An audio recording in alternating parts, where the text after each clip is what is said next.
Hello, hi everyone. So today we are going to discuss about your second PUC, second chapter, that is sexual reproduction in flowering plants.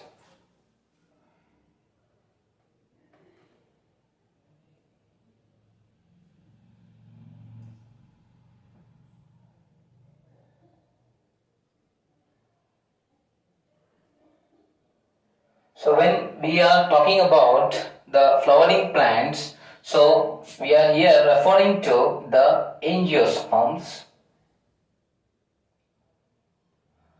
So flowers are the reproductive structures. They participate in the process of reproduction. In the case of the flowering plants, we refer that to as the angiosperms. Dear students, let me also tell you how flower acts as the fascinating organ of reproduction. First of all, let us know that in the previous classes we have studied that flower participates either in vegetative reproduction or even in the case of the sexual reproduction. So these two types, that is rather we can say asexual reproduction as well as the sexual reproduction, is shown by the flowering plants, that is what you term it to as the angiosperms. Further, my dear friends, how we call the flowers as the fascinating organs.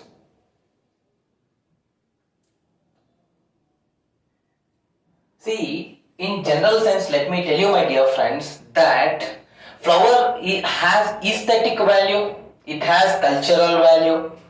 We use it in so many different manners, as in the case of decoration, ornamental purposes. We show our feelings by using flowers. We show happiness. We also express our emotions, grief. So it is very much associated with our life. So flowers, in fact, when you ask a botanist, he would refer flower as the morphological and the embryological reproductive structure of angiosperm. So I am referring two terms here. One is morphological.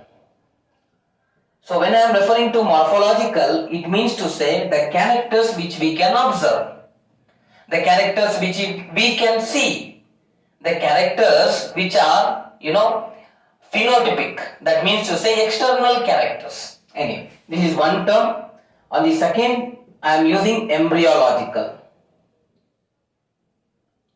So it means to say that the flowers have in them the embryonic parts.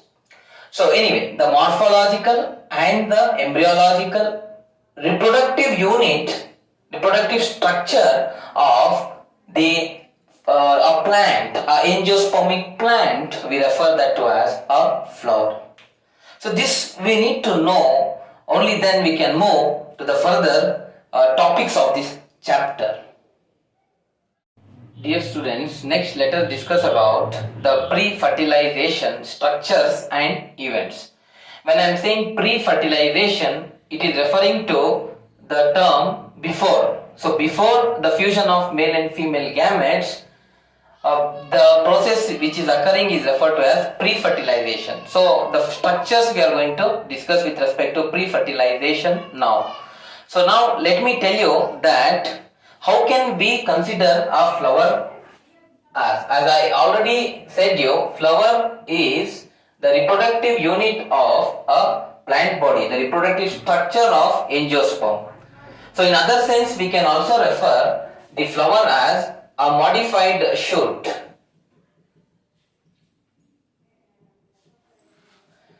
So further, let me tell you, if flower has to arise from the plant, it needs to be, acted upon by few of the important hormones. Like for example, we have here auxins, gibberellins, and also it should be acted upon by the florigen hormone. Generally, when these three hormones act upon the plant, it produces a bud. So we know that bud is a undifferentiated, a compact shoot, a young shoot. Anyway, when a bud is formed, from that further there is a development of a flower. So flower, when we consider, my dear friends, in the younger stages we can find the flower as such. It is in the almost very young stages where we can find all the parts of the flowers which are very much compactly present inside them. So firstly we find here the carpel. So carpel is the female reproductive unit. Anyway, I am going to tell you about it. Then stamen, the male reproductive unit. Then we have the petals and the sepals. So all this, very tightly bound to each other, very compactly present. They are very young, still they are in the developing stages. So this is about the young flower. So when we consider the matured flower, so as we all know,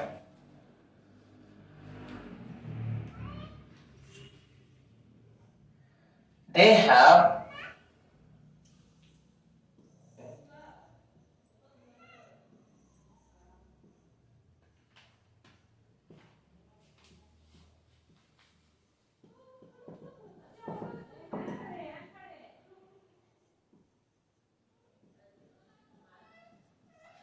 the stigma, then we have the style, then followed by the ovary. All these three units together we call it to as carpel. So as I said you before, carpel is the unit of the gynoecium or pistil. So gynoecium meaning many carpels. This is a flower which has one stigma, style and ovary. Like this, a ovary may be attached with many stigma and style. So in that case, we can say many carpels together, many of the carpels together, we refer them to as pistil, or we can also refer them to as gynoecium. So gynoecium is the female reproductive part of the flower, so which comprises of the carpels. So carpel has stigma, style and ovary. I hope you understood. So many carpels together will form pistil or gynoecium. Now further moving ahead, let me tell you the male reproductive structures. So when we talk about the male reproductive structures, so that is the stamen. This is the complete unit, we call this as stamen. So the stamen in fact consists of two important structures. One is the anther, the another one is the filament. So both these two together, they are referred to as stamen. Like this, we will have many stamens in a flower. All these stamens together will form the androecium. Androecium. All these stamens together constitute the male reproductive part of the flower. We refer that to as androecium. So in fact, let me tell you, my dear students, that the gynoecium, that is the set of carpels, in this case we have only one carpel. In other cases, as in the case of flower like Michaelia, we have many carpels. It is multicarpellary condition, we say. So anyway, so gynoecium and androecium, the female reproductive part of the flower and the male reproductive part of the flower, that is all these stamens, together they are referred to as the essential whorls. Why I am referring this to as essential whorls? Because they participate in the process of reproduction. Whorl here indicates group. So if the question is asked in your examination as to mention the essential whorls of a flower, so your answer should be androecium and gynoecium. So we also have the non-essential or the accessory whorls. So these are essential. So we also have accessory or non-essential whorls, which are nothing but the calyx and the corolla. So in simple sense we can say calyx as the sepals and corolla as the petals. So this is the corolla and this is calyx. These two are supporting structures, protective structures which help in the proper reproduction process to occur. So inside the ovary, the space which is present, we refer that to as locule. In the locule, we have ridge-like tissue called placenta. So to the placenta, the ovules are attached. So then we also have one important the stalk of the flower called as pedicel. So it is the ovary is sitting on the thalamus, or you can also say this to a receptacle. So anyway, so these are few important aspects we need to remember when we talk about the structure of flower. As I said you, my dear friends, you remember that the essential walls of a flower are androecium and gynoecium. Androecium is the male reproductive structure of a flower. Gynoecium is the female reproductive structure of a flower.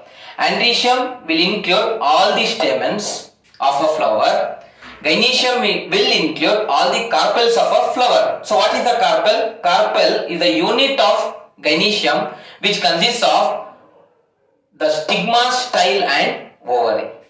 So anyway, so these are few important aspects of the flower which we need to remember before moving on to the actual concept of the sexual reproduction in flowering plants. This is a sexual reproductive structure of angiosperm which is very necessary for us to understand before moving further. So if how can we define ovary? Ovary is the swollen basal part of the flower. We have next the stigma. Stigma is the landing platform for the pollen grains. Pollen grains are the male gametophytes, so which carry the sperms in them. So this is the landing platform for the pollen grains for the pollination to occur. Then we have style. So style is a very important structure. It's a slender stalk. Slender here refers to very short stalk which helps in the holding of the stigma. So these are few important concepts we need to remember. So before moving further. Next let us discuss about the stamen, which is also referred to as microsporophyll. Then microsporangium. So, or we can rather say pollen sacs. So, followed by the pollen grains, which can also be referred to as the microspores. So, these structures we need to understand to know the reproduction in flowers much in conceptual manner. So, first of all, my dear friends, let us start discussing about the stamen or the microsporophyll. So this will consist of, basically when we consider this, so it has two anther lobes,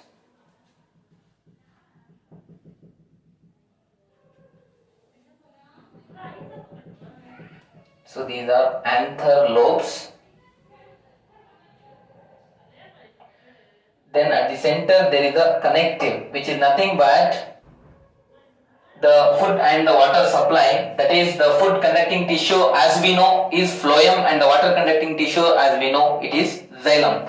Which generally we can refer that to as connective. Then the stalk we refer that to as the filament. So this whole together we call this as stamen or microsporophyll, also you can say it biologically.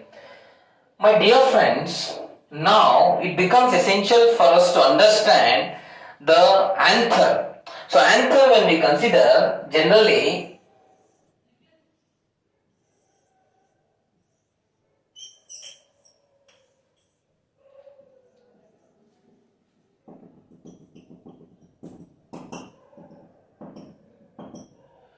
here we see that the pollen grains or the microspores, as I said you, are stored in the pollen sacs. Pollen sacs are the spaces, the pores which are present in the anther. So they are also referred to as the microsporangium. Generally, each anther lobe will consist of two, in fact, the microsporangia. So here two pollen sacs we can find in each of the, what I can say, the anther lobe. This is one and this is one more. So totally you can find four. In some certain cases we can also find two pollen sacs, as in the case of the family Malvaceae. So which has only two of the pollen sacs or microsporangia. So which is very necessary for us to understand. So further, let me tell you, in case of the angiosperms, when we consider, most of the flowers will have the stamen with anther. This is the anther structure, rough structure. So where you can find four pollen sacs. So when we consider each anther lobe, it has two pollen sacs or two microsporangia. Now further, presence of these two microsporangia is referred to as diathecous condition.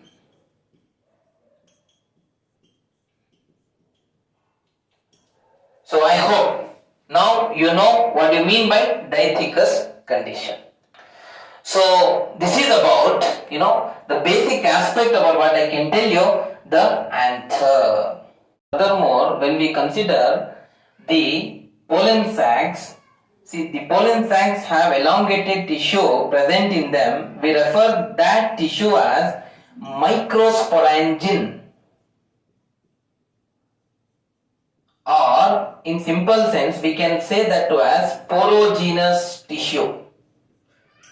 So this, the longitudinally it is present inside the anther lobe. So extending from the pollen sacs, and this porogenous tissue is very essential for the development of the pollen grains or the microspores. So this is one important aspect. On the other side, let me also tell you, so these pollen sacs, in case of the matured anther refers to the anther which is dehisced. Dehisced means to refer here the anther which has released the pollen grains. In fact, what happens here, these two pollen sacs which are present here, they become one. They generally become one. So in both the cases. So that is in case of matured anther. So these are the points you need to remember. So the sporogenous tissue or the microsporangin is the tissue from which the development of pollen grain occurs, which is present longitudinally extending from the pollen sacs in the anther. So further, you need to remember that in case of matured anther, the pollen sacs fuse to form a single lobe, a single pollen sac. So there will be only two, as I said you before. So this becomes diathecous condition. Diathecous condition, only presence of two, in fact, the pollen sacs. So in case of, that is, I am talking with respect to matured anther. Next, let us discuss about the transverse section of anther. So first let us discuss about the young anther. So in your annual examination, the question can arise from this, asking the structure of tears of anther for 3 marks, especially with respect to the young anther. So the structure looks as such.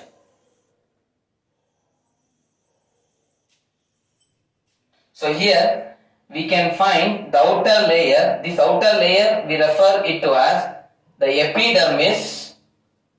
Then we have the inner layer, we call that to as, so this will continue as such. So this is the endothecium. So it has fibrous thickenings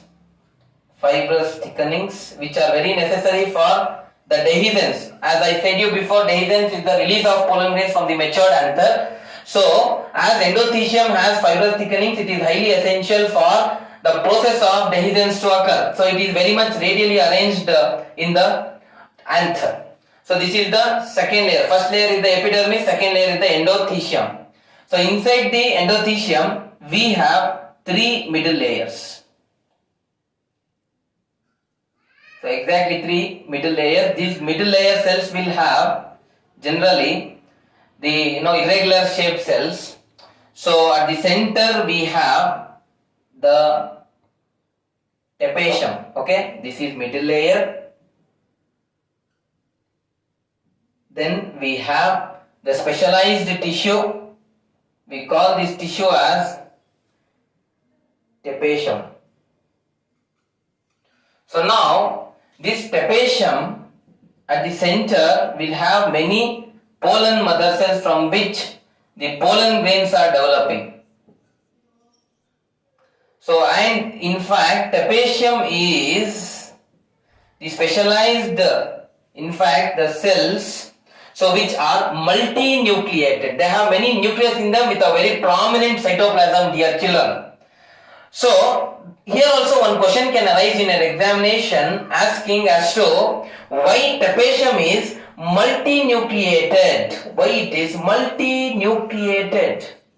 So the answer is very clear, because the karyokinesis is not followed by the cytokinesis. That means to say that the nuclear division will occur, but it is not followed by the cytokinesis, that is the division of cytoplasm. Anyway, that is why it is multinucleated in structure. The second important aspect about tapetum, if I want to tell you, my dear friends, is that tapetum is very important as a nutritive tissue. Why do we say such as such? Because this tissue is highly necessary for providing the nutrition for the development of the pollen grains, which are developing inside the pollen sac, which is present at the center. The tapetum covers the pollen sac. So anyway, so the four layers of the anther, when we consider, they are the epidermis is the outer layer, then the second we have the radially arranged fibrous thickenings called endothecium, which is necessary for the process of dehiscence to occur. Then we have middle layers, that is three layers of cells are present, we call middle layers. Then we have tapetum. So tapetum are the specialized tissues which are multinucleated in structures, because here karyokinesis is not followed by cytokinesis, and the tapetum also acts as nutritive tissue, because this is very important for the development of the pollen grains. So furthermore, my dear friends, so they also have the vascular tissues. Vascular tissues, that is the xylem for the conduction of water and the phloem for the conduction of food.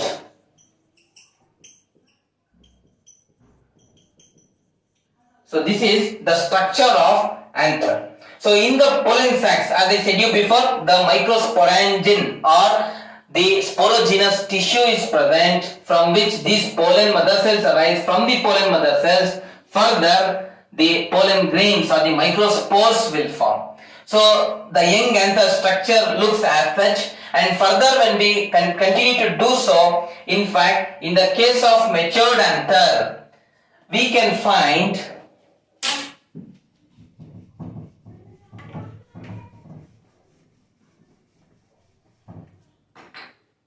so here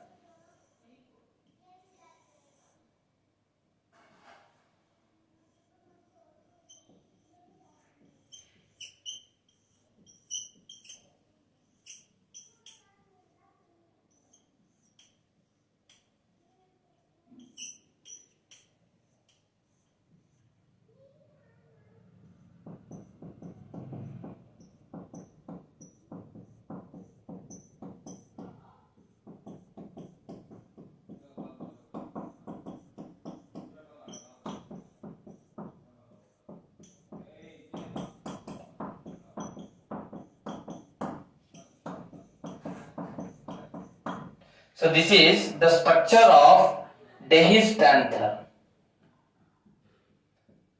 So children, you know now what is dehiscence. Here dehiscence or Dehisced anther refers to the anther where the pollen grains have been released from the pollen sacs. So in the case of matured anther, that is matured, or you can say that as in dehisced anther also. So you can find there is no tapetum, there is no middle layers. There is only presence of epidermis, that is the outer layer, and the endothecium. Why there is no presence of tapetum, that is the specialized cells, or the middle layers? Because the pollen grains which are developing here, they will utilize even the middle layers as well as the tapetum as their nutrition. So all these aspects with respect to anther you need to remember. Next, my dear friends, we have one important process called microsporogenesis. See here, when we look at the word, so microspore here, it is referring to the microspore or the pollen grains. And genesis here basically indicating as the process. So microsporogenesis is the process of formation of pollen grains or the microspores through meiotic cell division or through meiosis. Alright. So that is called as microsporogenesis. So what happens? See here, when we consider anther, so when we see the pollen sacs will generally have the polygonal, generally the cells will be polygonal in shape, and in many cases they will also be irregular in shape. So as the pollen sac size increases, these cells become rounded and very loosely arranged. So they will become rounded and very loosely arranged. So these rounded and loosely arranged cells will act as the pollen mother cells. They act as the pollen mother cells. So these pollen mother cells now, through the process of meiosis, gives rise to the pollen grains. They form the pollen grains.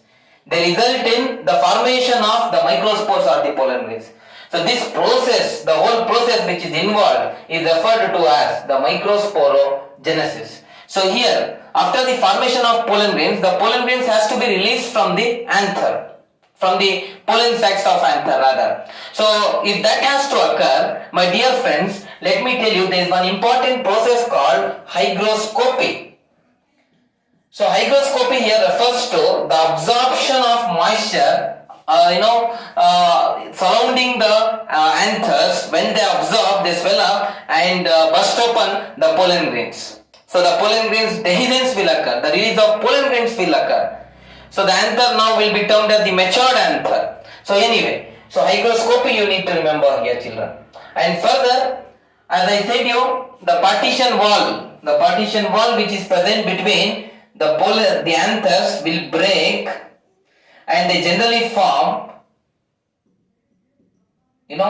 one pollen sac per anther lobe. So totally 2 anther, in fact lobes with 2 pollen sacs can be present in a matured anther. So anyway, so these are few important aspects pertaining to what I can tell you, the microsporogenesis. So let me tell you, my dear friends, in the case of microsporogenesis, if it occurs once, there is formation of 4 pollen tetrads. So like this, continuously the meiosis occurs. So thousands of pollen grains are deposited. In the pollen sac. In fact, in each pollen sac we can find numerous number of the pollen grains. Next, let us discuss about the pollen grains and their structures. So as I said you before, the pollen grains can also be referred to as the microspores. Dear children, if you want to observe these pollen grains, we can do a very simple experiment. So that is, you can take a clean slide, dust few pollen grains on the surface, and then add few drops of water, then observe under the compound microscope. When you observe under the compound microscope, by keeping the slide here, So you are going to observe the fascinating structures. So these fascinating structures are in fact very, what I can say, different and very much ornamental, and they look very attractive. Roughly we can find the outgrowths as such under the compound microscope. See, they are yellowish powdery structures. When you touch the dehisced anther, the matured anther which has released the pollen grains, you can find on your fingers hundreds of pollen grains. So that is, the fascinating aspect about these structures. And furthermore, my dear friends, now when we talk about the pollen grains are referred to as generally the male gametophytes. Here, inside the pollen grains, the male gametes are formed, the sperms are formed, and they range from 25 micron to 50 micron in their size. The study of pollen grains is referred to as palynology, and the personalities, the scientists which are studying the palynological aspects of pollen grains are referred to as palynologists. So these are few important introductory aspects about pollen grains which we need to understand. Now next, let us also understand about the structure of pollen grain. So it is also very simple. In fact, when you consider the structure of pollen grain,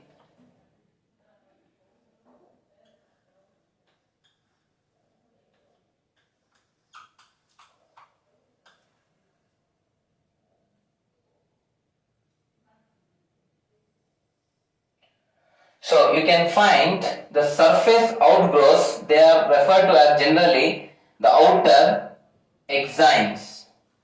Then the inner layer we have, that is referred to as inner intine. Inside the inner intine we have two cells, that is one is the bigger cell which is present at the center is referred to as the vegetative cell, and later there is one more cell which is present towards the periphery or towards the corner, we refer that to as the generative cell. So other than this, there are certain regions in the outer exine of pollen grains, they are termed to as the germ pores. So now let us understand what are all the important functions of these structures. The outer exine is basically made up of one of the important resistant chemical called sporopollenin. This sporopollenin chemical is resistant against heat, it is resistant against acid as well as the bases. So it is important for avoiding the destruction of pollen grain. The pollen grain, when it travels through the wind or through the insect from one region to the other region, the chances are there that it may get degraded, it may get damaged, destruction may occur. So to avoid that, we need one of the important resistant chemical called the sporopollenin, which is deposited highly in the outer exine of this pollen grain. First point. Second point, we also have the inner layer which is called the intine. So intine is pectocellulosic in nature. When I am referring to pectocellulosic, it is made up of two complex polysaccharides. The one is pectin and the second one is cellulose. And then inside it we have two cells. One is the generative cell and the second one is the vegetative cell. Generative cell and the vegetative cell. So in fact, let me remind you, we had discussed about the microsporogenesis. After the formation of pollen grain, the pollen grain inside it will have a single nucleus. The single nucleus will have in situ division. In situ means inside it the pollen grain will undergo division. So this nucleus will divide to form, that is the vegetative cell and the generative cell. So this is important for us to note. This is called the two-celled stage of the pollen grain. See, remember my dear friends, at this stage, so 60% of the angiospermic plants shed their pollen grains. One point. Second point is that in cases what happens, generative cell generally forms two male gametes. So further this generative cell, as it moves on through the pollen tube, generally it forms two male gametes or sperms. In fact, then it becomes 3-cell stage. In fact, so at 3-cell stage, 40% of the angiospermic plants are shedding their pollen grains. So remember that. That is also very essential for us to understand. So now, generative cell, as I said you, is towards the periphery it is present. It is necessary for dividing and forming the male gametes. Vegetative cell is important for, as a nutrition. It has lot of reserve material stored in it. And further, there are regions called the germ pores from which the pollen tubes arise. The pollen tubes are necessary for the fertilization, double fertilization, which we are going to further discuss in the coming classes. So are necessary for the formation of pollen tubes. These germ pores, can be divided further into different types, as like monocolpate, bicolpate, and we have tricolpate germ pores.